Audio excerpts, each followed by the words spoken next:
السلام عليكم ورحمة الله وبركاته. بسم الله العظيم القدرة والشان، شديد البطش والبرهان، حافظ الدين والقرآن. بسم الله ما شاء الله كان وما لم يشأ لم يكن، ولا حول ولا قوة إلا بالله العلي العظيم. الحمد لله رب العالمين، والعاقبة للمتقين، والصلاة والسلام على أشرف المرسلين وعلى آله وصحبه أجمعين، أما بعد. فقد قال الله تعالى في القرآن العظيم والفرقان المجيد: أعوذ بالله من الشيطان الرجيم، بسم الله الرحمن الرحيم. قل لن يصيبنا إلا ما كتب الله لنا هو مولانا وعلى الله فليتوكل المؤمنون. صدق الله العلي العظيم. وقال نبينا وحبيبنا وسيدنا وقرة أعيننا وثمرة فؤادنا محمد رسول الله صلى الله عليه وسلم: يدخل الجنة أقوام أفئدتهم مثل أفئدة الطير. صدق النبي صلى الله عليه وسلم. எல்லா புகழும் புகழ்ச்சியும் ஏக இறைவனாகிய அல்லாஹ் ஒருவனுக்கே உரித்தாக. அவனின் சாந்தியும் சமாதானமும் ஈருலக வேந்தர் முஹம்மது ரசூலுல்லாஹ் ஸல்லல்லாஹு அலைஹி வஸல்லம் அவர்களின் மீதும், அவர்களின் நடிச்சுவடை அப்படியே அடிபெறலாமல் பின்பற்றிய உத்தம சத்திய சஹாபாக்கள், தாபிஈன்கள், தபஉத் தாபிஈன்கள், நாதாக்கள், சுஹதாக்கள், அவுலியாக்கள், நம் பெற்றோர்கள், உஸ்தாதுமார்கள், மனைவி மக்கள், இங்கே அமர்ந்திருப்பவர்கள், இன்னும் வர இருப்பவர்கள், நம் ஊர்வாசிகள், அயல்வாசிகள், உலக முஸ்லிம்கள் அனைவர்கள் மீதும் குறைவின்றி நிறைவாக என்று நிலவட்டுமாக. புனிதமான இந்த நாளில், அவனுக்கு பிடித்தமான இந்த இடத்தில் வல்லோன் அல்லாஹ் நம்மை ஒன்று கூட்டியதைப் போல நாளை ஜன்னத்துல் ஃபிர்தௌஸ் என்னும் உயர்தரமான சுவனத்தில் ஹபீப் முஹம்மது ரசூலுல்லாஹ் ஸல்லல்லாஹு அலைஹி வஸல்லம் அவர்களோடு நம்மையும் நம்மை சார்ந்த அத்துணை பேர்களையும் ஒன்று கூட்டி அருள் புரிவானாக. நோய்கள் அனைத்தையும் ஷிஃபாவாக்கி தந்தல் புரிவானாக. அருமையான அல்லாஹ்வின் நல்லடியார்களே, புனிதமான சஃபர் மாதத்தின் வெள்ளிக்கிழமையில் வீற்றிருக்கிறோம். இந்த உலகம் பல தெய்வ கொள்கை உடையவர்கள் வாழும் உலகம். அதன் அடிப்படையில் அவர்களுடைய வழிபாடுகளும் அவர்களின் சடங்கு சம்பிரதாயங்களையும் உலகில் நாம் பார்த்து வருகிறோம். இஸ்லாமை பொறுத்தவரையில் ஒரு முஸ்லிம் என்பவன் அவன் அல்லாஹுவை ஏற்றுக்கொண்டவர். அல்லாஹு மட்டும்தான் இறைவன். அவனுக்காக வேண்டியே படைக்கப்பட்ட படைப்பான மனிதன் அவன் மீது முழுக்க முழுக்க நம்பிக்கை வைத்து வாழ வேண்டும். அவன் அல்லாமல் வேறு இறைவன் அல்ல. அவன் நினைக்காமல் துருவும் அசைவதில்லை. அவன் நாடாமல் இந்த உலகத்தில் எதுவும் நடப்பதில்லை என்கிற ஆழமான நம்பிக்கை ஒரு இஸ்லாமியன் என்கிற போது அவனுக்கு இருக்க வேண்டும். குர்ஆனில் ஒரு வசனத்தை பார்க்கலாம். குல், நபியே சொல்லுங்கள், லை யுஸீபனா இல்லா மா கதபல்லாஹு லனா. அல்லாஹ் விதித்ததை தவிர நமக்கு எதுவும் சேருவதில்லை, நாம் எதையும் அடைவதும் இல்லை.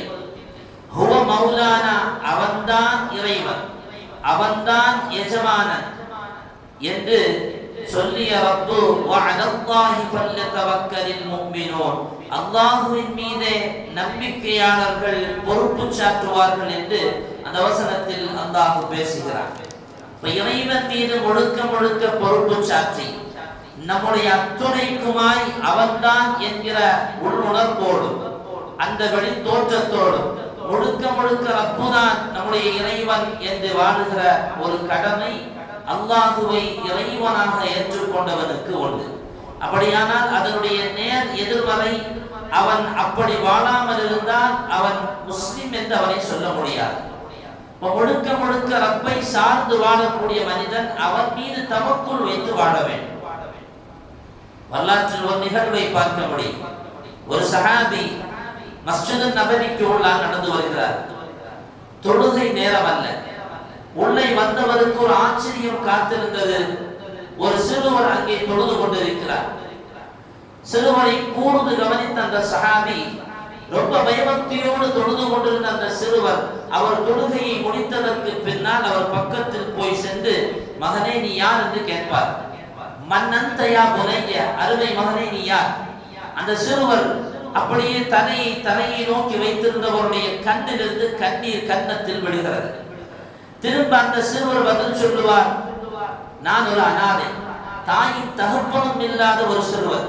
உடனே அந்த சஹாபி கேட்பார், நான் உன்னை தத்தெடுக்கட்டுமா? அந்த சிறுவர் கேட்ட அறிவுபூர்வமான நம்மையெல்லாம் ஆச்சரியத்தில் ஆழ்த்துகிற அடுத்தடுத்த கேள்விகளை அந்த சஹாபியை நோக்கி அவர் வைக்கிறார். இதா ஜிஅது துத்இன்னி, நீங்கள் என்னை பொறுப்பில் எடுத்துக் கொள்கிறேன் என்று சொல்கிறீர்கள், எனக்கு பசித்தால் உணவு தருவீர்களா? சஹாபி சொன்னார், நான் தருவேன். நான் ஆடை இல்லாமல் இருந்தால் எனக்கு ஆடை நீங்கள் உடுத்துவீர்களா? அந்த சஹாபி சொல்வார்கள், கண்டிப்பாக நான் செய்வேன். வைதா மரிது தஸ்மீனி, எனக்கு நோய் வந்தால் நீங்கள் நிவாரணம் தருவீர்களா என்று கேட்டார்.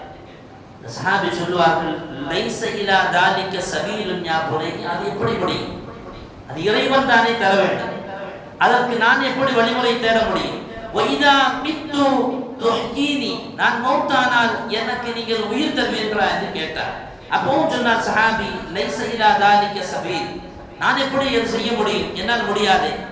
அப்ப அந்த சிறுவர் சொல்லுவார், அந்த பெரியவர் சஹாபியை பார்த்து, ஃபதஇனி யா அம், பெரியவரே என்னை விட்டுருங்க. லில்லதி ஹலகனி, என்னை படைத்தான் அல்லவா, அந்த ரப்பை நோக்கி நான் பயணிக்கிறேன், என்னை நீங்கள் விட்டு விடுங்கள். வஹுயஹ்தீன், அவன் எனக்கு நேர்வழி காட்டுகிறான். வல்லதி யுத்இமுனி, அவன் எனக்கு உணவு தருகிறான். வயஸ்கி, அவன் எனக்கு குடிபானம் தருகிறான். வைதா மரிது ஃபஹுவ யஷ்ஃபி, எனக்கு நோய் வந்தால் அவன் நிவாரணம் தருவான். வல்லதி யுமீதுனி சும்ம யுஹ்யி, அவன் என்னை மௌத்தாக்குவான், பிறகு அவன் என்னை உயிர்த்தெழவும் செய்வான். என்னை என் ரப்பினுடைய வழியில் விட்டு விடுங்கள் என்று அந்த சிறுவர் அந்த சஹாபியை பார்த்து சொன்ன வார்த்தை, அங்கிருந்து சந்தோஷத்தோடு அந்த சஹாபி ஆச்சரியத்தோடு கிளம்பி சென்றார். இந்த வரலாற்றில் கீழே அந்த வரிசையில் வாசிக்கும் போது பார்க்க முடியும், இந்த சஹாபி போனதுக்கு பின்னால் அந்த சிறுவர் சொல்லிக் கொண்டிருந்த வார்த்தை தெரியுமா? ஆமன்து பில்லாஹி மன் தவக்கல அலல்லாஹி கஃபா, அல்லாஹ்வை கொண்டு நான் ஈமான் கொண்டிருக்கிறேன், அல்லாஹ்வை கொண்டு நான் ஈமான் கொண்டிருக்கிறேன். மன் தவக்கல அலல்லாஹ், அல்லாஹ்வின் மீது யார் தவக்குல் பொறுப்பு சாட்டுகிறார்களோ, கஃபாஹு, அவனே அவனுக்கு போதுமானவன் என்ற வார்த்தையை அந்த வாலிபர் அந்த சிறுவர் திரும்ப திரும்ப சொல்லிக் கொண்டிருக்கிறார். இதுதான் ஒரு உண்மையான முஃமினுக்கான அடையாளம். வஅலல்லாஹி ஃபல்யதவக்கலில் முஃமினூன், குர்ஆனில் பார்க்க முடியும், அல்லாஹ்வின் மீது பொறுப்பு சாட்டுவார்கள் நம்பிக்கையாளர்கள். அல்லாஹ்வின் மீது முழுமையான பொறுப்பு சாட்டுதல் ஒரு முஃமினுக்கு இருக்க வேண்டும். பெருமானார் ஸல்லல்லாஹு அலைஹி வஸல்லம் அவர்களுடைய ஒரு ஹதீஸை பார்க்க முடியும். நாளை சுவனத்தில் சில கூட்டத்தார்கள் உள்ளே செல்லுவார். பறவையை போன்றவர்கள் அவர்கள். என்ன காரணம்? அதற்கான விளக்கம் கேட்ட போது ஹதீஸினுடைய அறிகுறிப்புகள் எழுதுகிறார்கள், பறவைகளுக்கு 10 குணங்கள் உண்டுமா. அந்த 10 குணங்களில் மிக பிரதானமான குணம் அல்லாஹ்வின் மீது உண்டான, அந்த பறவையை படைத்த அந்த இறைவனின் மீதான அந்த பறவைக்கான தவக்குல் மிக அதிகமானது. நாயகத்தினுடைய ஒரு ஹதீஸில் பார்க்க முடியும், நீங்கள் அல்லாஹ்வின் மீது நம்பிக்கை வைத்துக் கொண்டு உண்மையான நம்பிக்கை வைத்திருந்தால் அல்லாஹ் உங்களுக்கு உணவளிப்பான். நாயகம் சொல்லிவிட்டு சொல்லுவார்கள், எதை போல தெரியுமா? கமாயர்சுகுத் தய்ர், பறவைக்கு உணவு வழங்குவதை போல. பறவை காலையில் அதனுடைய கூட்டிலிருந்து புறப்படுகிற பொழுது அது எங்கு நோக்கி செல்கிறதோ, அதனுடைய நோக்கம் அதில் சம்பாதிப்பதற்கான வழிகள் ஆதாயங்கள் ஒன்றும் இல்லை. ஆனால் அது போகிற இடத்தில் அதற்கான ரிசுக்கை பெற்றுவிட்டு திரும்ப வீட்டுக்கு திரும்பும். ஒரு மனிதன் கூட அவன் எந்த வேலையை செய்ய வேண்டும் என்கிற கவனத்தோடும் உள்ளுணர்வோடும் அவன் செல்லுவான். ஆனால் பறவை அதற்கான ரிசுக்கு எங்கே என்பது, அதற்கான சம்பாதிக்கும் மனிதனை போன்ற ஆற்றலும் இல்லை. ஆனால் அல்லாஹ் மீது தவக்குல் வைத்து செல்லும் அல்லவா. இந்த குணம் படைத்த மனிதர்கள் நாளை சூரத்தில் நுழைவார்கள் என்றார்கள் முஹம்மது ரசூலுல்லாஹி ஸல்லல்லாஹு அலைஹி வஸல்லம். சுருக்கமாக ஒரு மனிதன் அவன் முஸ்லிமாக இருந்தால், அவன் அல்லாஹ்வை ஈமான் கொண்டிருந்தால், அவன் அல்லாஹ்வின் மீது முழுக்க நம்பிக்கை வைத்திருக்க வேண்டும். எந்த சோதனை வந்தாலும் தெரிதான், ரப்பு தான் நமக்கு அபயம், அவன்தான் நமக்கான அடைக்கலம் என்கிற அந்த உணர்வு நமக்கு இருக்க வேண்டும். உலகத்துல வாழும்போது சோதனை வராமல் யாரும் இல்லை. எல்லாருக்குமே சோதனை உண்டு. ஒரு ஏற்றம் இருந்தால் ஒரு இறக்கம் இருக்கும் என்பதை போல, ஒரு துன்பம் இருந்தால் ஒரு இன்பம் இருக்கும் என்பதை போல, ஒரு கஷ்டம் இருந்தால் ஒரு இன்பம் இருக்கும் என்பதை போல, ஒரு லாபம் இருந்தால் நஷ்டம் இருக்கும் என்பதை போல, எல்லாம் மனிதனுடைய வாழ்க்கையில் வளமும் வறுமையும் தொடர்ந்து அவனை பயணித்துக் கொண்டேதான் இருக்கும். ஆனா எல்லா நேரங்களிலும் அல்லாஹ் மீது நம்பிக்கை இருந்து விடக்கூடாது. குர்ஆன் அல்லாஹ் சொல்லுவான், இன்னா ஹலக்னல் இன்சான், மனிதனை நாம் படைத்து இருக்கிறோம். எப்படி தெரியுமா? மின் நுத்ஃபத்தின் அம்ஷாஜின், ஆண் பெண் இந்திரிய துணிகளை கலக்க செய்து படைத்திருக்கிறோம். நபுத்தலீஹி, அவனை நாம் சோதிப்போம். ஃபஜஅல்னாஹு சமீஅன் பஸீரா, அவனுக்கு பார்வையை கொடுத்து சோதிப்போம், அவனுக்கு கேள்வியை கொடுத்து சோதிப்போம். ரப்பு தந்த கேள்வி நமக்கு சுகமாக இருக்கலாம், ஆனால் அதுவும் ஒரு சோதனைத்தான். ரப்பு தந்த அந்த பார்வை ஆற்றல் அதுவும் நமக்கு சோதனைத்தான் என்பதை குர்ஆன் மிக தெளிவாகவே சொல்லுகிறது. இந்த இடத்தில் பார்க்க முடியும், ஒரு நன்மை உனக்கு வந்தால் மினல்லாஹ், அல்லாஹ்விடத்தில் என்று வந்தது. ஒரு தீமை உனக்கு வரும் என்று சொன்னால் அது நீ செய்த பாவத்தின் காரணமாக உனக்கு வருகிறது என்பதை நபியே அந்த மக்களுக்கு நீங்கள் சொல்லிக் கொடுங்கள் என்றார்கள். சொன்னார். குர்ஆன்ல அல்லாஹ் சொல்லுகிறான். சையதுனா இக்ரிமா ரலியல்லாஹு அன்ஹு என்கிற ஒரு சஹாபி, இவங்க இப்னு அப்பாஸ் ரலியல்லாஹு அன்ஹு அவங்க பக்கத்துல உட்கார்ந்திருக்கிறாங்க. அப்படி உட்கார்ந்திருக்கும் போது திடீர்னு ஒரு பறவை கீச் என்று சப்தம் விட்டு எழுந்துவான். அந்த பக்கத்தில் இருந்த அந்த மனிதர் சொன்னார், ஹைர் ஹைர், நல்லது நல்லது என்று சொன்னார். இன்னைக்கு நமக்கு நிறைய சகுனங்கள் பார்ப்பவர்கள் உண்டு, அப்படிதானே? பறவை சகுனம், இப்படி பல சகுனங்கள் பார்ப்பவர்கள் உண்டு. அந்த இப்னு அப்பாஸ் ரலியல்லாஹு அன்ஹு பக்கத்தில் இருந்து அந்த மனிதர் சொன்னார், ஹைர் ஹைர், நல்லது நல்லது என்று சொன்னார். உடனே இப்னு அப்பாஸ் ரலியல்லாஹு அன்ஹு அவர்கள் அந்த மனிதனை தடுத்து விட்டு சொன்னார்கள், அப்படி சொல்ல வேண்டாம். அப்படி சொல்வதற்கான காரணம் என்ன? முன் காலகட்டத்தில் இது போன்ற சகுனங்களை பார்க்கிற வழக்கம் மனிதனிடத்தில் இருந்தது. எனவே தான் சஃபர் மாதத்தை பற்றி சொல்லும் போது உலகத்தில் இதுவரையிலேயும் சஃபரை பீடை என்று நினைத்து வந்தார். அல்லாஹ்வுடைய கிருபையை கொண்டு அதுவெல்லாம் மாய்ந்து போன காலத்தில் தான் வாழுகிறோம். ஒரு காலத்தில் சஃபர் மாதம் வந்தால் அதை திருமணம் நடத்துவதற்கு தகுந்த மாதம் அல்ல என்று நினைத்திருந்தார்.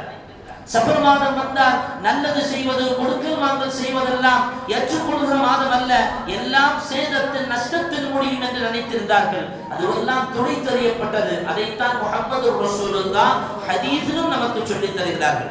நாயகத்தில் ஒரு ஹதீஸை பார்க்க முடியும். லா அதுவ வலா தீரத வலா ஹம்மத வலா சஃபர. பெருமானார் சொன்னார்கள், லா அதுவ, தொற்று நோய் என்பது கிடையாது, வலா தீரத, பறவை சகுனம் என்பதும் இல்லை, வலா ஹம்மத, ஆந்தை சகுனம் என்பதும் இல்லை, வலா சஃபர, சஃபர் மாதம் பீடையும் இல்லை. நாயகம் அப்படி சொல்வதற்கான காரணம் என்ன? ஜாஹிலியா காலகட்டத்தில் சஃபர் மாதத்தை பீடை மாதமாக பார்த்து அந்த மாதத்தில் நல்லதை செய்யாமல் தவிர்த்து வாழ்ந்து வந்தார்கள். அரபியில் பார்க்க முடியும், அரபி எழுத்துக்களை எடுத்து நாம் ஏதாவது தேடினால் அதில் பார்க்க முடியும். சஃபரை பற்றி சொல்வார்கள், சஃபருல் முகஃபர். சஃபர் என்று சொன்னாலே வெற்றிக்கான மாதம். சஃபரில் ஏராளமான சிறப்புகளை பெருமானார் அவர்கள் நடத்தி காட்டியிருக்கிறார்கள். அரபுலகத்தில் சஃபர் மாதத்தை பீடை மாதம் என்று சொன்னபோது பெருமானார் அவர்கள் இல்லை, அது சிறப்பிற்குரிய மாதம் என்பதற்காக வேண்டி நாயகத்தினுடைய அருமை மகள் ஈரக்கொலை என்று பெருமானார் அவர்கள் யாரை சொன்னார்களோ அந்த ஃபாத்திமா ரலியல்லாஹு அன்ஹாவுடைய திருமணத்தை சஃபர் மாதத்தில் தான் பெருமானார் அவர்கள் நடத்தி காட்டினார். சஃபர் மட்டும் இல்ல, ஷவ்வால் மாசத்தையும் அந்த அரபிகள் அப்படிதான் நினைச்சிருந்தாங்க. ஷவ்வால்ல எது செஞ்சாலும் விளங்காது. சில நேரங்களில் பூன் அந்த பக்கமாக கிராஸ் ஆனால் திரும்ப நம்மால் வீட்டுக்குள்ள வந்துடுவோம். வந்துட்டு திரும்ப போவோம். ஏன்னா அது பூனை குறுக்க போனா விளங்காது. பூனை ஏதோ பிஸியா போகுதுன்னு போக வேண்டியதுதானே. நம்மள மாதிரி ஒரு பிஸியான ஆளு பூனை அந்த பக்கம் ஏதாவது அதுக்கான உணவு இருக்கும் தேடி போகுதுன்னு போக வேண்டியதுதானே. அதுக்காக வேண்டிய நேரத்தையும் வீணாக்கணும். ஷவ்வால் மாதத்தில் இதை போன்ற திருமணத்தை அவர்கள் விலக்கி வைத்திருந்த போது தான் ஆயிஷா ரலியல்லாஹு அன்ஹா சொல்லுகிறார்கள், நான் ரசூலுல்லாஹ் என்னை ஷவ்வால் மாதத்தில் திருமணம் முடித்தார். திருமணம் முடித்ததற்கு பிறகு கொஞ்ச காலம் கழித்து திரும்ப அவர்களுடைய வீட்டுக்கு என்னை அழைத்து செல்லும் போது அதே ஷவ்வால் மாசத்தில் தான் அழைத்து சென்றார்கள். இதை நான் எப்படி நினைக்கிறேன் என்றால், ஷவ்வால் மாசத்தில் அவர்கள் திருமணம் செய்வதை தடுத்து வைத்திருந்ததனால், அதை ஒரு மூடப்பழக்கமாக அவர்கள் வைத்திருந்ததால் பெருமானார் அவர்கள் அந்த மாதம் சிறந்த மாதம் என்பதை அவர்களுக்கு விளங்கச் செய்வதற்கே அப்படி செய்திருக்கிறார்கள் என்று நான் புரிகிறேன். செய்தத்துனா ஆயிஷா ரலியல்லாஹு அன்ஹா ஒரு ஹதீஸ்ல பார்க்க முடியும், பெருமானார் அவர்கள் ஹதீஜா ரலியல்லாஹு அன்ஹாவை திருமணம் முடித்தது இந்த சஃபரில் தான். இப்படி சஃபருக்கு ஏராளமான சிறப்புகளை சொல்லி போகிறார், ஏராளமான சிறப்புகளை சொல்லி போகிறார். அப்ப சஃபர் என்கிற மாதம் சுருக்கமாக ஒரு சிறந்த மாதம், வெற்றிக்கான மாதம். அதில் எந்த மூடப்பழக்கமும் இல்லை, எந்த விதமான பீடையும் இல்லை என்பதை ஆழமாக உள்ளத்தில் பதிய செய்ய வேண்டும். அருமையான சகோதரர்களே, ஜாஹிலியா காலகட்டத்தில் பறவை சகனம் இருந்தது. எப்படின்னா, ஒருத்தர் வீட்டை விட்டு வெளியே கிளம்பும் போது, வீட்டை விட்டு ஒருத்தர் வெளியே கிளம்புறாருன்னு சொன்னா அவருடைய தோட்டத்திலேயோ அவருடைய முற்றத்திலேயோ பறவைகள் ஒரு பறவை இல்லாம 2 பறவை சேர்ந்து உட்கார்ந்து அதை அவர் பார்ப்பார். அப்படி 2 பறவை உட்கார்ந்தாதான் இவர் பயணம் கிளம்புவார். வரலாற்றுல தகவல் படிக்கும் போது ஒரு தகவலை படிக்க முடிந்தது. ஒரு அரசர் தன்னுடைய பணியாளரிடத்திலே பாதுகாவலரிடத்திலே வெளியே போய் பார்த்துட்டு வா, தோட்டத்துல 2 பறவை ஒன்னா நின்றுதுன்னா நம்ம கிளம்பலாம். இவன் போய் பார்த்தான். இவன் பார்த்த நேரத்துக்கு 2 பறவை நின்றுச்சு. உள்ள வந்து சொன்ன அரசரே கிளம்பலாம், 2 பறவை நிக்குதுன்னா. இந்த ஆளு எல்லாம் சட்டி குட்டி எல்லாம் கட்டிட்டு வெளியே வந்து கிளம்பலாம் வந்து பார்த்தா அவன் நேரத்துக்கு 1 பறவை தான் நிக்குது. அரசர் கோபத்தோடு உள்ளே வந்தார். வந்தவர் அந்த பாதுகாவலனை கூட்டு நீ போய் சொன்னியான்னு சொல்லி திரும்ப அவனை சிறையில் அடைக்கிறார். சிறையில் அடைச்சு அவனுக்கான தண்டனை நிறைவேற்றுவதற்கு சொல்லுகிறார். அவன் அரசரை பார்த்து கேட்டான். அரசர் கேட்டாரா, பத்தியா 1 பறவையை பார்த்ததுனால எவ்வளவு பெரிய தீங்கு உனக்கு வந்திருக்கு. இவன் சொன்னா, உண்மையிலே நான் 2 பறவை தான் பார்த்தேன், ஆனா நான் ஜெயில இருக்கேன். ஒரே ஒரு பறவையை பார்த்த, நீங்க வெளியே இருக்கீங்க. இப்ப சொல்லுங்க எது சரி? உண்மையில் பறவையை பார்ப்பது சகுனம் அல்லவென்பதை அந்த பணியாளன் அந்த அரசருக்கு புரிய வைத்தான். அருமையான சகோதரர்களை, இஸ்லாம் அதைத்தான் சொல்லுகிறது. அதைத்தான் நாயகம் ஸல்லல்லாஹு அலைஹி வஸல்லம் அவர்கள் சொன்னார்கள், லா தீரத, பறவை சகுனம் என்பதே இல்லை. மட்டுமல்ல, ஜாஹிலியா காலகட்டத்தில் வாழ்ந்த மக்களுடைய பழக்க வழக்கங்கள் ஏதாவது சஹாபாக்களிடத்தில் பெருமானார் அவர்கள் பார்த்தால் கடுமையான முறையில் சாடினார்கள். ஒரு தடவை செய்தனா பிலால் ரலியல்லாஹு அன்ஹு அவர்களை கிண்டல் செய்கிறார்கள். அபூ தர் கிஃபாரி ரலியல்லாஹு அன்ஹு பெருமானார் அவர்களிடத்தில் சங்கடத்தோடு வந்து சொன்னார்கள், பிலால் ரலியல்லாஹு அன்ஹு அபூ தர் கிஃபார் என்னை கேலி செய்கிறார், கருப்பணத்தினுடைய மகனை என்று கூப்பிடுகிறார் என்ற போது கொதித்திருந்த பெருமானார் அவர்கள் அபூ தர் கிஃபார் ரலியல்லாஹு அன்ஹு பக்கத்தில் அழைத்து சொன்னார்கள், இன்னக இம்ருஉன் ஃபீஹி ஜாஹிலிய்யா, இன்னக இம்ருஉன் ஃபீக ஜாஹிலிய்யா. அபூ தர் கிஃபாரே, உங்கள்கிட்ட ஜாஹிலியத்துடைய குணம் இருக்குது என்றார். சஹாபி அரண்டு போய் பிலால் ரலியல்லாஹு அன்ஹு அவங்கள்ட்ட போய் மன்னிப்பு கேட்பாங்க. சகுனம் பார்ப்பது, ஜாஹிலியா காலத்தினுடைய பழக்க வழக்கங்கள், இது எதையுமே இஸ்லாம் கவனிப்பதில்லை. அது ஒன்றும் அதனால் நமக்கு ஏற்பட போவதும் இல்லை. வலா நஃபஅ வலா ضرر, ரப்பிடத்திலிருந்து தான் நஃபை ஏற்படுகிறது. ரப்பிடத்திலிருந்து தான் நமக்கான எல்லா அருளும் ஏற்படுகிறது. எந்த தீங்கும் எந்த விதமான அவன் படைத்த கல்லாலோ மண்ணாலோ மரமாலோ எதுவும் இல்லை. ஆனால் அதே நேரத்தில் ஒட்டுமொத்தமாக மூட பழக்கங்கள் என்று சொல்லி இஸ்லாம் சொல்லுகிற விஷயங்களையும் சேர்த்து நாம் அதுவும் மூட பழக்கம் தான் என்று கடந்து போகிற விஷயத்திலையும் கவனிக்க வேண்டும். இதுவெல்லாம் மூட பழக்கம். பறவைகளை பார்த்து சகுனம் பார்ப்பது அல்லது இது போன்ற விஷயங்கள், பூனை குறுக்க போனார், அப்படியெல்லாம் பார்ப்பது சகுனமும் மூட பழக்கமாக இருந்தாலும் சில ஹதீஸ்களிலும் குர்ஆன்களிலும் இமாம் பெருமக்களுடைய சொல்லுகளிலும் வந்திருக்கக்கூடிய தகவலையும் கவனிக்க வேண்டிய நேரம் நமக்கு உண்டு. எல்லாம் மூட பழக்கம் என்று சொல்லி மூடியும் போகக்கூடாது. மூட பழக்கங்கள் இல்லை என்று எல்லாவற்றையும் ஏற்றுக்கொள்வதற்கு மார்க்கம் நமக்கு சொல்லவில்லை. உதாரணமாக சொல்வதாக இருந்தால், அல்லாஹ் சுப்ஹானஹு வ தஆலா அவன் படைத்த படைப்புகளில் சிறப்புக்குரியதையும் கொஞ்சம் அதிலிருந்து சிறப்பு குறைந்ததையும் அல்லாஹ் வைத்திருக்கிறான். அல்லாஹ் அந்தஸ்துகளை வைத்திருக்கிறான். குர்ஆனில் சொல்வான், தில்க ருசுலு ஃபல்லல்னா பஅதஹும் அலா பஅத். அந்த ரசூல்மார்களில் சிலரை விட சிறப்பாக்கி இருக்கிறோம். குர்ஆன்ல ரசூல்மார்களை பற்றி சொல்லும்போது ஒரு ரசூலை விட இன்னொரு ரசூலை சிறப்புப்படுத்தி இருக்கிறோம்.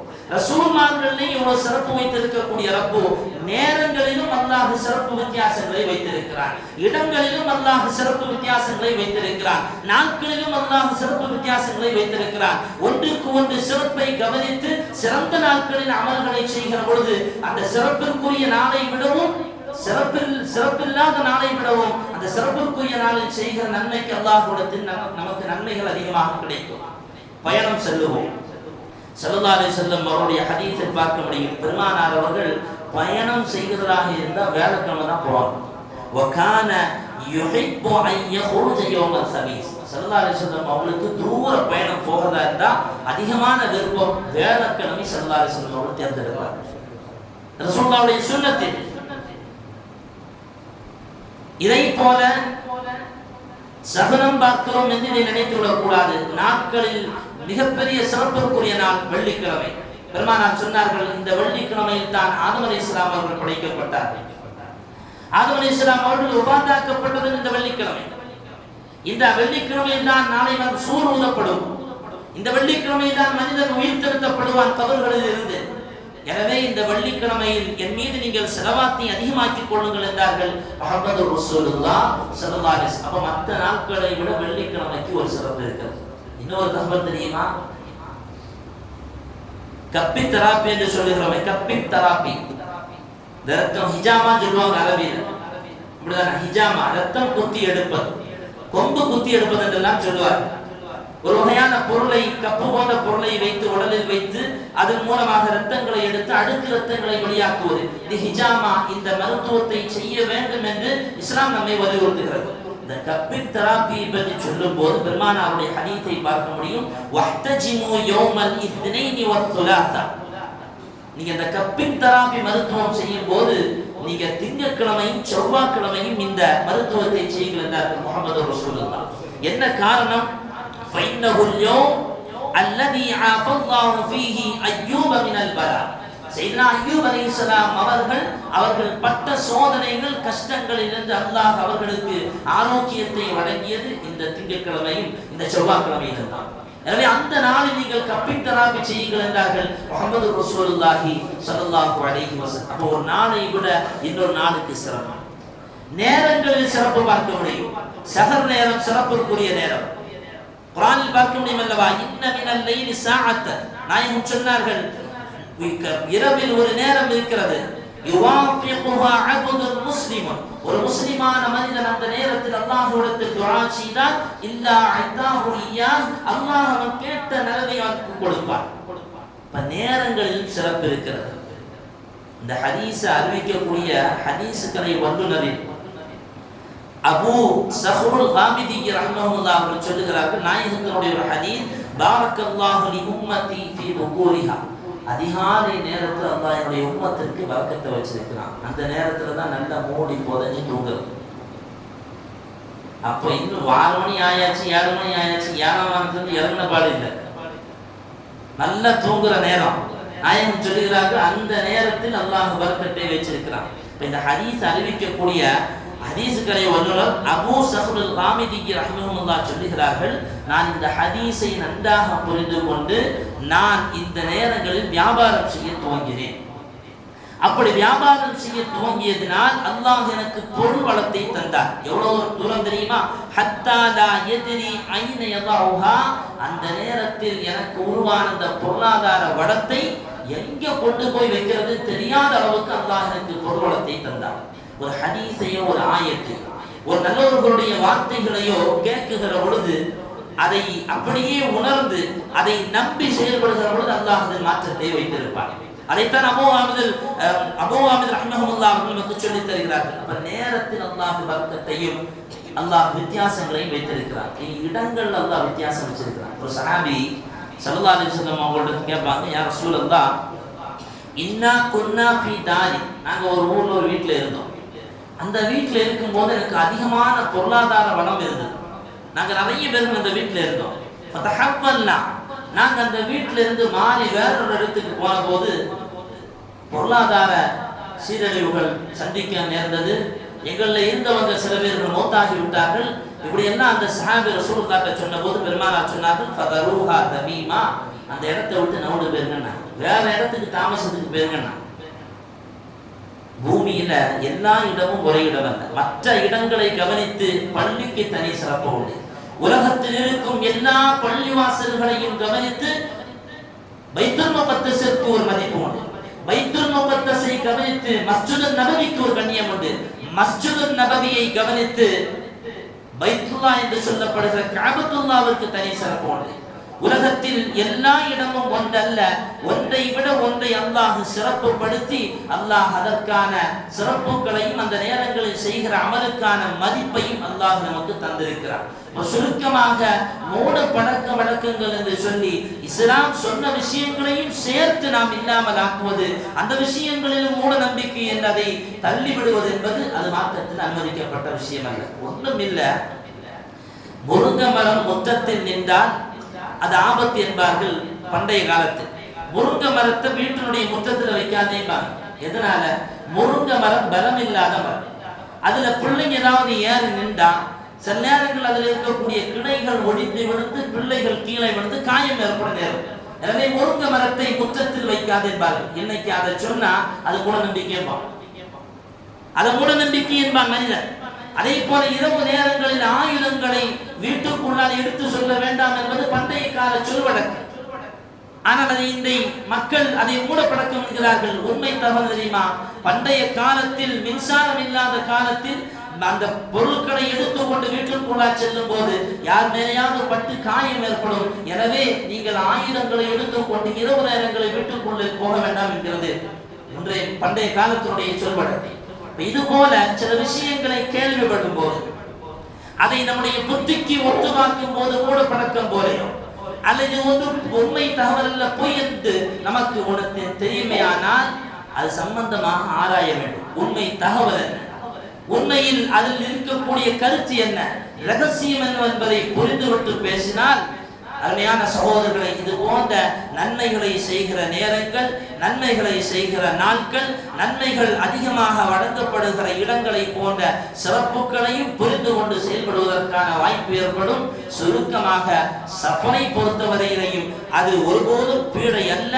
அந்த நாட்களில் இன்னொரு ஹதீஸ்ல பார்க்க முடியும், பெருமானார் சொல்லுகிறார்கள், சஃபருடைய மாதத்தில் கப்பின் தராப்பி செய்வதற்கு துறை கணக்கில் 17வது நாள் 21வது நாள் இந்த நாட்களில் கப்பின் தராப்பி செய்வது சிறப்பு என்பதை முஹம்மது ரசூலுல்லாஹி ஸல்லல்லாஹு அலைஹி வஸல்லம் அவர்களுடைய ஹதீஸில் பார்க்க முடியும். செவ்வாய்க்கிழமை முடிவற்ற கடை தொடக்கிறது இல்லை, ஸல்லல்லாஹு அலைஹி வஸல்லம் ஹதீஸ், பெருமானாருடைய ஹதீஸ் தெளிவான ஆதாரத்திற்குரிய ஹதீஸ். என்ன காரணம்? செவ்வாய்க்கிழமையில் ஒரு நேரத்தில் இரத்தம் உடலில் இருந்து பாய ஆரம்பித்தால் இரத்தம் நிற்பதில்லை. எனவே தான் இன்ன வரைக்கும் முடிவற்ற கடை முடிவு. இது ஹதீஸ். லைலத்துல் கத்ர் இரவிலே அல்லாஹ் சுப்ஹானஹு வ தஆலா கடல் நீர்களை எல்லாம் இனிப்பாக்குகிறான் என்பதை பார்க்க முடியும். மலக்குமார்கள் இறங்குகிறார்கள் என்று பார்க்க முடியும். இப்படி பல தகவல்களும் ஆதாரப்பூர்வமான ஹதீஸ்களில் வருகிறது. அதனால அடுத்த லைலத்துல் கத்ர்ல குறைச்ச கடலுக்கு பேர்லாம் சொல்ல வேண்டாம். நம்ம அதுக்கு தகுதியான ஆளாம இருக்கணும். எடுத்து குடிச்சா அந்த தண்ணி இனிப்பா இருக்கிற மாதிரி நம்மளும் மாறணும். அருமையான சகோதரர்களை, இது போன்ற தகவல்களை ஆழமாக உள்ளத்தில் பதிய செய்து நம்முடைய வாழ்க்கையை, இஸ்லாமிய வாழ்க்கையை, இபாதத்துகளை தொடர வேண்டும். எல்லாம் அல்லாஹ் சுப்ஹானஹு வ தஆலா அவன் பொருந்திய நல்ல அமல்களை செய்யக்கூடிய நன்மக்களின் கூட்டத்தில் அல்லாஹ் நம்மை சேர்ப்பானாக. வ ஆகிரு தஅவானா அனில் ஹம்து